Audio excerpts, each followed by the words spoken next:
Good morning everyone. Welcome back to another lecture of grammar lessons. जैसा कि आप जानते हैं कि in previous video I had covered some important rules regarding passive conversion. I think मैंने present indefinite tense के rules आप लोगों को लिखवा दिए थे and today I am going to continue after it. Okay?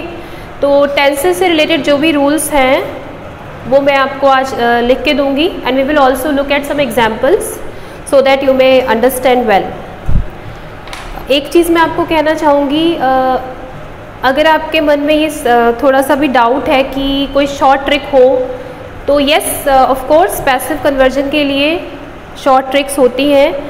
Actually competitive exams के लिए जो चार्ट बनाया जाता है उसमें आप क्विकली फाइंड आउट कर सकते हो कि कौन सी हेल्पिंग वर्ब जो है वो किस में चेंज होने वाली है. But when it comes to teach in academic courses, in academic classes, जैसे कि आप क्लास 10th में, फर्स्ट ईयर में हैं और इंटर में हैं, so I will prefer to write down all the rules which I am going to write here on the board on your fair copy. इससे आपको क्या होगा, you will exactly know how to place a subject और an object in a sentence. ठीक है, not कहाँ पे रखना है हमको, सब्जेक्ट कहाँ रखना है, ऑब्जेक्ट कहाँ रखना है, ये हमको अच्छे से पता चल जाएगा. अगर आप लोग ये सोच रहे हैं कि ये बहुत ज़्यादा टाइम ले रहा है, मतलब इट इज़ टाइम कंज्यूमिंग, तो it is not time consuming students. Actually जब आप कॉम्पिटिटिव लेवल की तैयारी करेंगे तो तब आपका माइंड उतना डेवलप हो चुका होता है कि आप क्विकली एक चार्ट को देख के आइडेंटिफाई कर लेंगे कि कौन सा आइडेंटिफिकेशन है और किस में हमको इसको चेंज करना है हेल्पिंग वर्ब में. ठीक है, तो जब अभी आप जो कर रहे हैं प्लीज़ आप उसको रूल्स को लिखिए. आप ईज़ और कंफर्ट के लिए एक शॉर्ट ट्रिक के अकॉर्डिंग आप अपना बना सकते हो, जैसे चार्ट बनाते हैं कॉम्पिटिटिव एग्जाम्स में. मैं वो भी लास्ट में बनवा दूंगी, कोई बात नहीं. But in this video I am going to continue after present indefinite tense. I will write down all the rules and we will also discuss about the sentences which have modal verbs. Modal verbs के भी कुछ examples होते हैं, तो आज हम ये दो टॉपिक्स क्लियर करने वाले हैं. So let's begin without any further ado.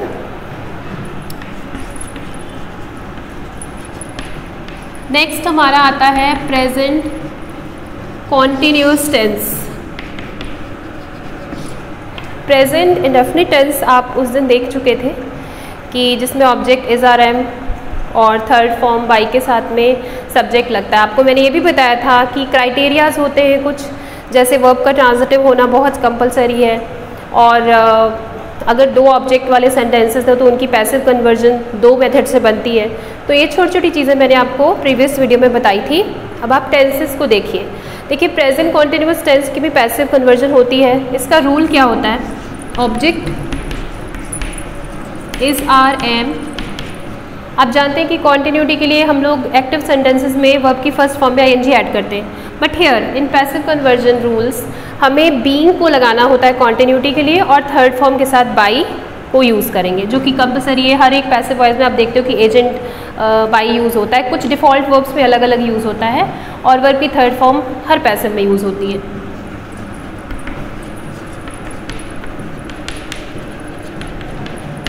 ठीक है, तो ये आपका प्रेजेंट कॉन्टिन्यूस टेंस का रूल है. एग्जाम्पल देख लेते हैं.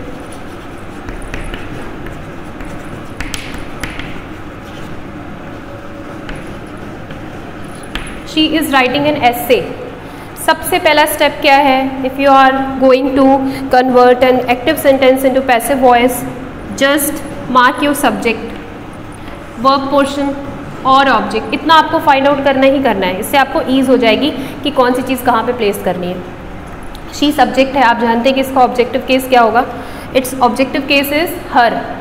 इज राइटिंग से हमको पता चला प्रेजेंट कॉन्टिन्यूस टेंस है. रूल ये है, चलिए देखते हैं कैसे बनेगा. ऑब्जेक्ट को हम आगे ले आएंगे तो एन एस से. अब हमें हेल्पिंग वर्ब जो है वो किसके अकॉर्डिंग यूज़ करना होता है, what object is given in front of the sentence, in the beginning of the sentence, sorry. तो आपका ये जो एन ऐसे है ये सिंगुलर केस का है या प्लूरल केस का है. जो भी केस का होगा उसके अकॉर्डिंग आप लोग इसमें से ऑब्जेक्ट्स को चूज़ करते हैं. ठीक, तो एन ऐसे सिंगुलर केस है तो इस, इसके बाद हम क्या लगाएंगे, बी. राइट की थर्ड फॉर्म होती है रिटन, उसके बाद हमने बाई लगाया. Then we are going to swap this subject with an object. She gets change into her. So this is the right solution of an active sentence which belongs to present continuous tense. ठीक है, an essay is being written by him. अब simple है, अगर ये other forms में दिया हो, if this sentence is given in other forms, for example it is in interrogative form और it may be in interrogative and negative form, question word भी use किया जा सकता है. तो what you have to do is, अगर आपका interrogative और नेगेटिव सेंटेंसेज आ रहा है या इंट्रोगेटिव आ रहा है, तो आपको क्या करना है, ये हेल्पिंग वर्ब्स को पहले ले जाना है. You just have to put the helping verb before the object और जो सेम स्ट्रक्चर है उसे आप कॉपी कर दीजिए. ठीक है, अगर इसको इस तरह से कहा गया होता, इज़ शी राइटिंग एन एसे, ये सेंटेंस दिया होता और उसका हमें पैसे बनाना होता, तो हम इसके अकॉर्डिंग बना के अगर आपको बताएं तो कैसे बन जाता, is an essay being written by her, और लास्ट में क्वेश्चन मार्क पे एंड करना ज़रूर है. आप लोग हमेशा भूल जाते हो, you just terminate the sentence with a period और फुल स्टॉप, दैट्स इट. तो ये गलत है. आप देखें कि फॉर्म्स कौन सी हैं, then you have to use the exclamation mark और क्वेश्चन मार्क, जो भी उसमें पंक्चुएशन मार्क्स है उसकी बहुत ज़्यादा इंपॉर्टेंस है. तो is an essay being written by her इस तरह से बन गया. सपोज ये सेंटेंस आपका इंट्रोगेटिव और नेगेटिव में होता, तो इंट्रोगेटिव के लिए we have already written the is form in the beginning of the sentence before the object रखा हुआ है. नॉट कहाँ लगाएंगे आप लोग, ऑब्जेक्ट के बिल्कुल बाद में. ठीक है, जो स्ट्रक्चर लिखवाया जा रहा है आपको, इसीलिए मैं कह रही हूँ कि प्लीज़ इसको टाइम कंज्यूमिंग मत समझिएगा, क्योंकि मैं आपको एक एक रूल का स्ट्रक्चर बता रही हूँ और उसकी फॉर्म्स भी बता रही हूँ. तो आप फॉर्म्स को जब देख लोगे, एक बार उसको मेमोराइज कर लोगे, तो फिर आप फर्दर जब भी काम करेंगे इसके जो सेंटेंसेस को सॉल्व करेंगे, तो फिर आपको प्लेसिंग करनी आ जाएगी. तो देखिए इसके बाद में इसी हिसाब से हम लोग आगे के सेंटेंसेस की फॉर्म्स को चेंज करते जाएंगे. ये आपका अफर्मेटिव सेंटेंस, अफर्मेटिव फॉर्म में है सेंटेंस, तो इसका ये स्ट्रक्चर है.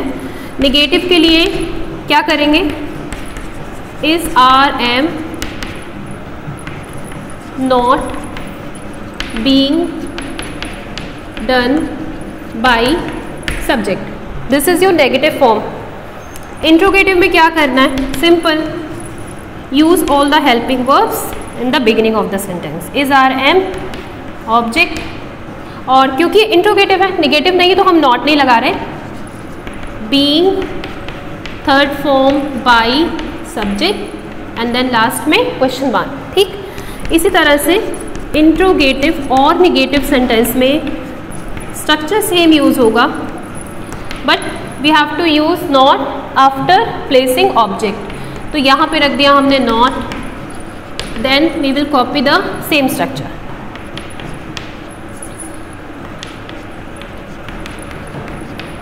हो गया.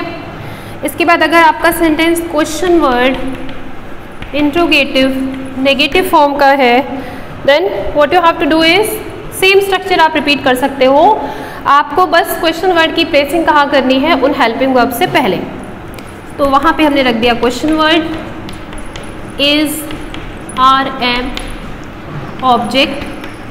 अगर नेगेटिव सेंटेंस है तो यूज नॉट, अगर नहीं है तो रिमूव इट.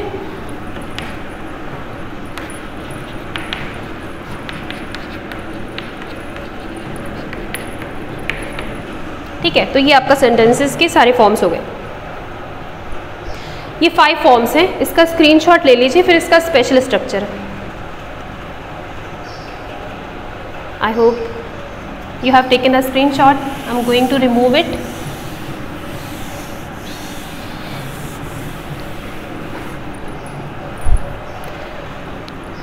Who स्ट्रक्चर में कैसे होगा,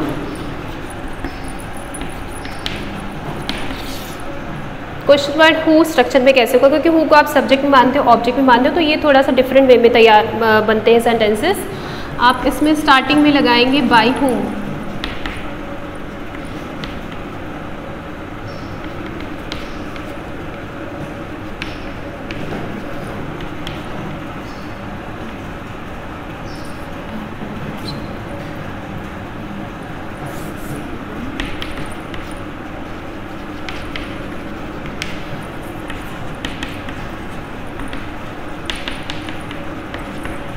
ठीक, तो हु स्ट्रक्चर वाले सेंटेंसेस आपको ऐसे बनाने हैं, इसका भी आप लोग स्क्रीनशॉट ले लीजिए।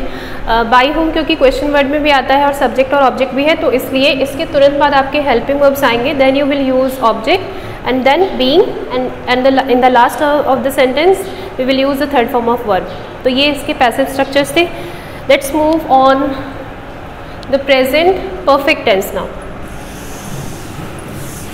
आई होप कि इस वीडियो में सारे टेंसेस के रूल्स में कवर कर दूँ और आपको मॉडल वर्ब्स के भी एग्जांपल्स कुछ बता दूँ। प्रेजेंट परफेक्ट टेंस, ठीक।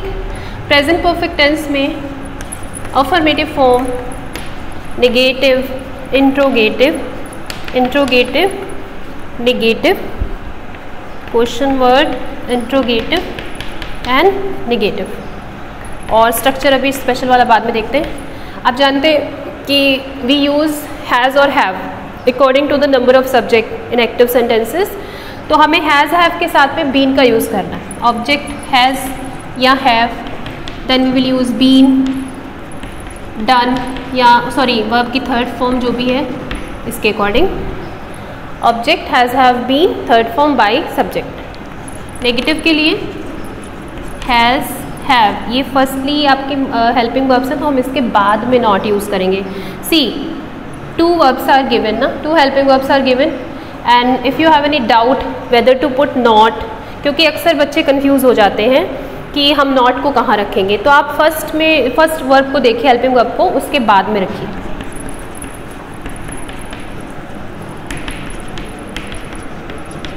So this is your second structure.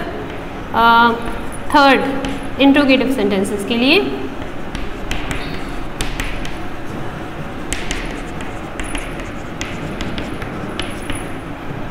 this one is your third structure. Suppose if sentence is interrogative and negative, तो has, have, object, not, been, verb की third form by and subject। Question word में क्या करना है, question word लिखिए और जो same structure है आप उसको रिपीट कर दीजिए, ठीक है। क्वेश्चन वर्ड को आप पहले ले आइए, इंट्रोगेटिव नेगेटिव का स्ट्रक्चर जो सेम है वैसे ही आ जाए। साइलेंट का साइन लगा हुआ है, इसका मतलब ऊपर वाला स्ट्रक्चर आपको नीचे रिपीट करके लिखना है, ठीक। तो ये आपके मेन फॉर्म्स वाले हो गए। अब हम इसी का प्रेजेंट परफेक्ट का हु स्ट्रक्चर वाला देख लेते हैं, वो कैसे बनेगा, स्पेशल स्ट्रक्चर।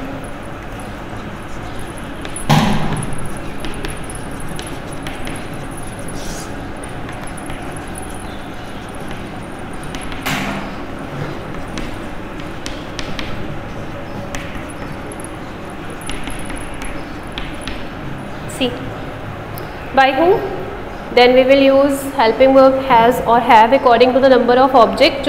जो आपका ऑब्जेक्ट होगा उसके अकॉर्डिंग जो नंबर है ना, उसका सिंगुलर या प्लूरल आप उसी के अकॉर्डिंग चूज़ करिए कि हैज़ लगेगा कि हैव। हमने ऑब्जेक्ट यूज़ किया, उसके बाद बीन यूज़ किया and we ended the sentence with the third form of verb. तो ये आपके हो गए प्रेजेंट परफेक्ट टेंस के। Now we will write the rules of past indefinite tense. मैंने आपको कल बताया था कि वैसे तो सारे टेंसेस में एनसीईआरटी और सीबीएसई और आईसीएसई पैटर्न में बना देते हैं, तो उसके लिए मैं लास्ट में जो आपको चार्ट बनवाऊंगी ना, बहुत रेयरली ऐसा बनते हैं, लास्ट में जो आपको चार्ट बनवाया जाएगा उसमें आप देख लीजिएगा कि उसके कौन कौन सी वर्ब्स यूज़ होती हैं। अब आपका आता है past indefinite tense. In that chart I will also mention the identification of active sentences, कि आप उसको आइडेंटिफाई कैसे करोगे। अभी तो सिर्फ आप रूल्स लिख लीजिए।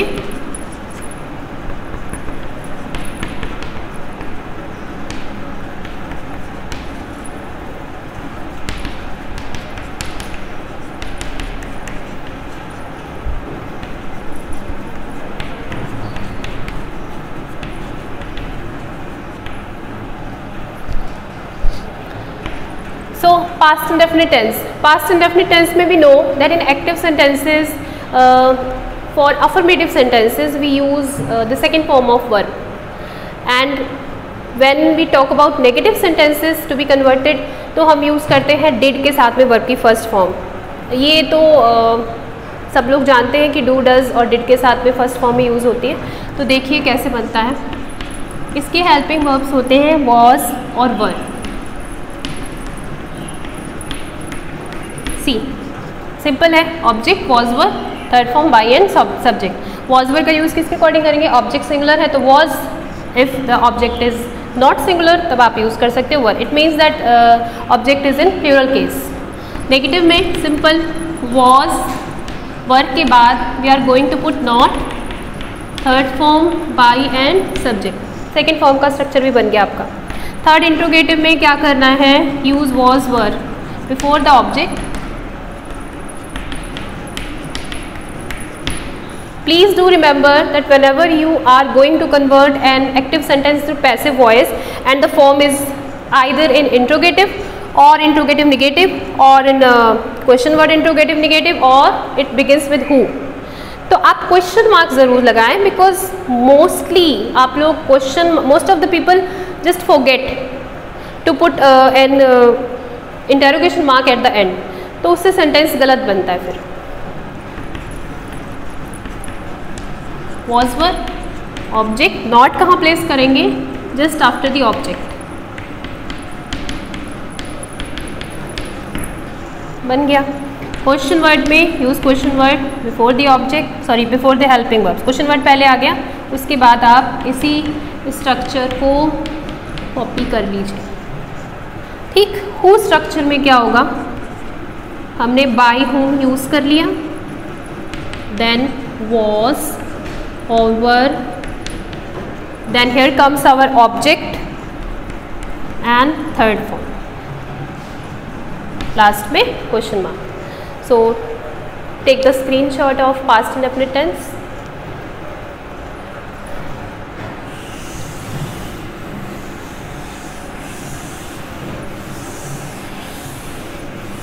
इस तरह से मैं आपको पास्ट कॉन्टिन्यूस की भी लिखवा देती हूँ। Please don't get bored. I know most of the students will be thinking that ma'am हम ये पहले ही पढ़ चुके हैं, हमें आता है। I know you are better than me.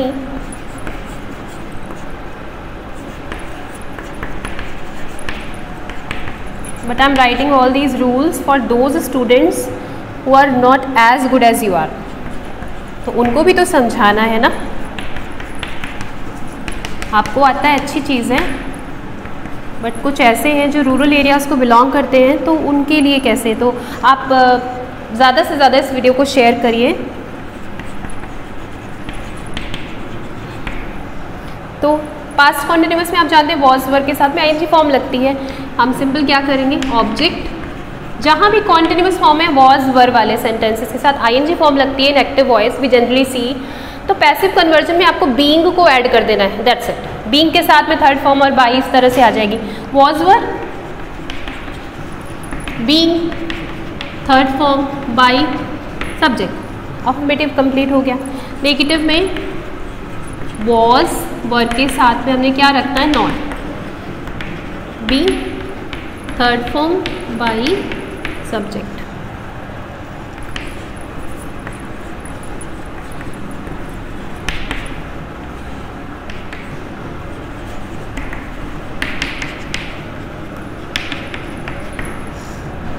Interrogative में was were, object being, third form, by, subject. Interrogative negative में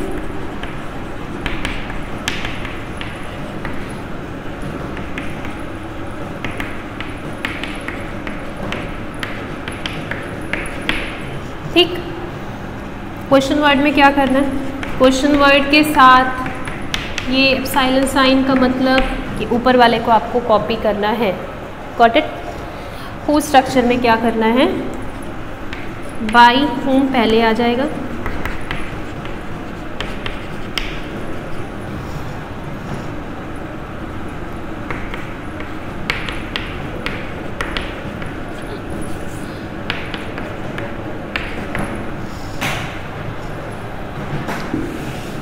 लीजिए इसका स्क्रीनशॉट ले लीजिए।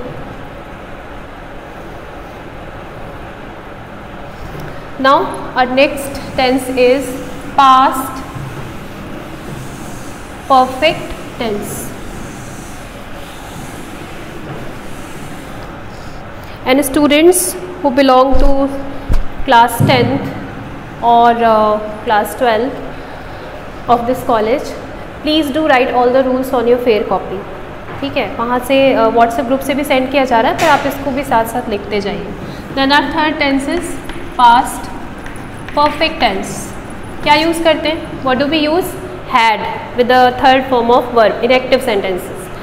तो जहाँ भी परफेक्ट टेंसेज हैं and we have to make passive conversions, what other helping verb we will use? Been जो होती है, बीन इसके साथ में यूज़ की जाएगी. In all perfect sentences in passive conversions we use been. Like we use being in continuous forms, उसी तरह से सिमिलरली परफेक्ट टेंसेस में हमको बीन को पुट करना होता है. तो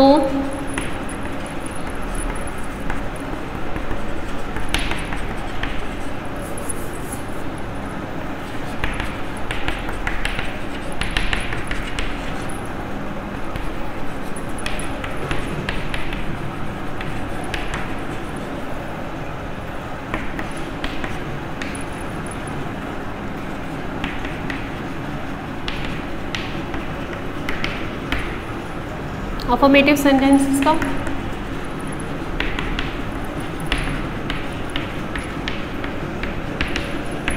for negative form,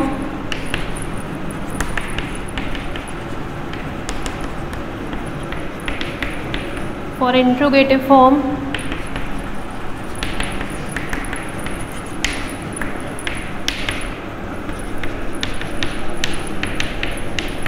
for interrogative negative form,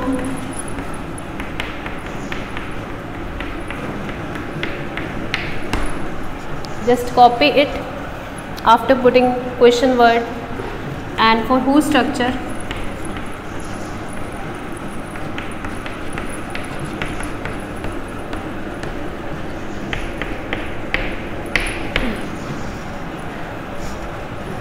screenshot ले लीजिए. Two tenses are left, future indefinite and future perfect. I hope my handwriting is visible to you.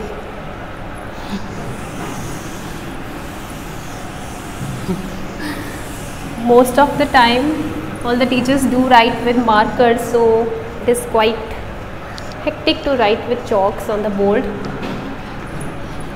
उसके बाद आपका आता है फ्यूचर इंडेफिनिट टेंस.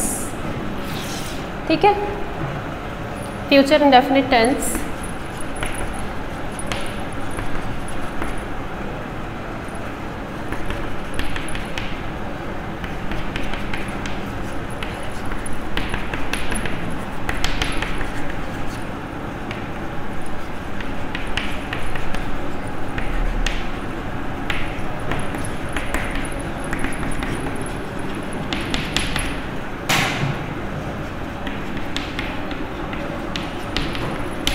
विल और शैल का यूज़ करते हैं हम लोग फ्यूचर इंडेफिनिट टेंस में. एंड शैल और विल का यूज़ सेपरेटली किन किन सब्जेक्ट्स के साथ होता है आप जानते हो. आई और वी के साथ हम लोग मोस्टली प्रेफर करते हैं शैल को यूज़ करना, और अदर सब्जेक्ट के साथ में विल.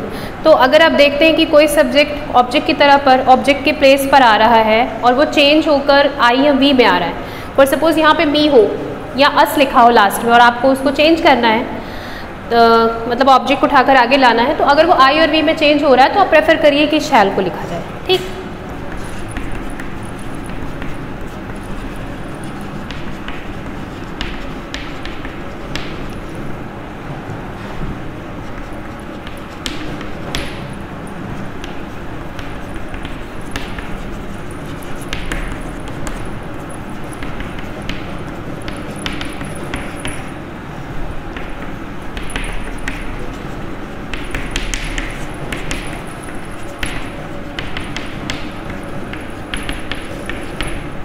क्वेश्चन वर्ड में सेम स्ट्रक्चर रिपीट कर देंगे.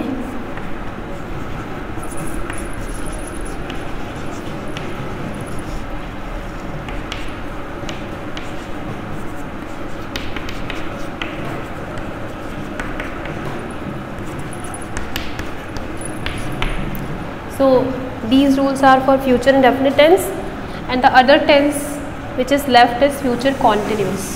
स्क्रीनशॉट ले लीजिए आप।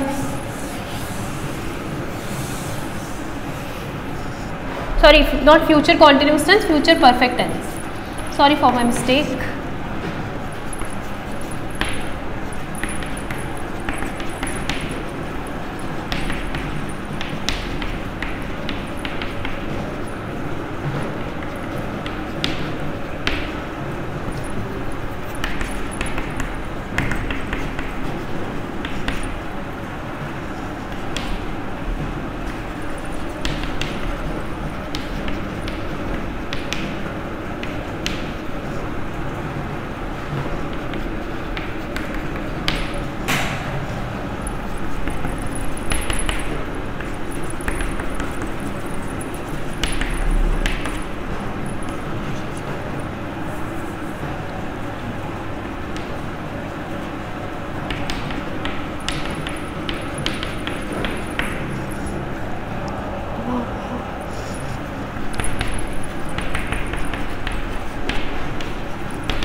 इस तरह के जो रूल्स आप देख रहे हो, विल शैल के साथ में, ये एक फर्स्ट हेल्पिंग वर्ब है, ये सेकंड है, ये थर्ड है, ठीक है। तो यहाँ पे मैं आपको बताना चाहूँगी कि अगर मोर देन 2 वर्ब्स आ रही हैं, हेल्पिंग वर्ब्स आ रही हैं, तो आप प्रेफर करिए कि पहली वाली वर्ब को अगर आप उठा के रखेंगे तो इंट्रोगेटिव बनेगा। And if you are going to use negative form, तो what you have to do is just put not after the first helping verb.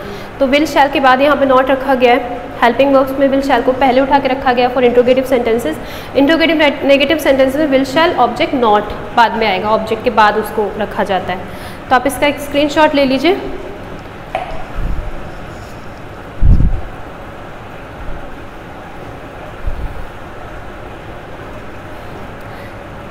That's all for today.